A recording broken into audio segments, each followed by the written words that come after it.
So one of the most common problems I treat is severe knee arthritis requiring joint replacement. In fact, that's one of my more favorite maladies to treat, and the reason is because patients really do well if they follow all of the guidelines we do for joint replacement.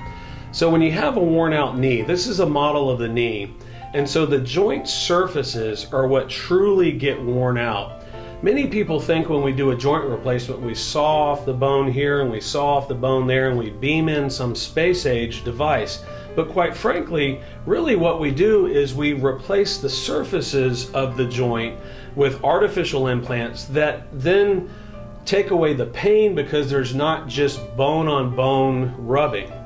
So a joint replacement is actually like this. It has a cap that fits on the end of the bone, and this is a specifically designed geometric shape, and it's shaped to you, and so it's customized. So then that fits on there, and then on the lower leg bone, the tibia, what we do is we saw off the bad joint surface, and we have an implant such as this that goes in here, and these implants are generally held on with bone cement that really helps them adhere, and then there's a plastic or polyethylene spacer in between.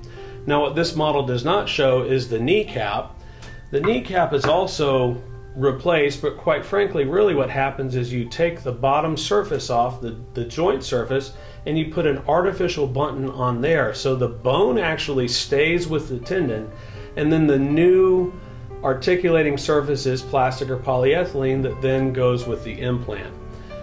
With that, the results are very good. Now, the key to the results of knee replacement, I tell my patients, is three things. It's motion, motion, and motion. If they remember nothing else other than they have to regain their motion, they will do exceptionally well. And I tell them that sometimes I see second opinion consults where patients have not done well and they have a stiff knee. And some patients say, you know, no one ever told me it was that important.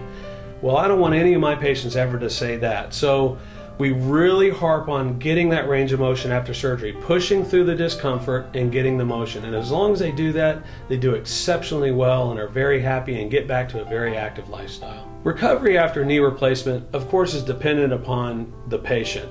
It's depending upon the aggressiveness of the rehab, but in general, most people are getting around well by 2 weeks after surgery. Most people are transitioning from a walker to a cane. Some patients are coming in more or less showing off carrying their cane and doing quite well.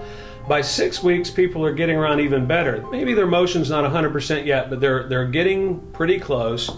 They're back doing more normal activities.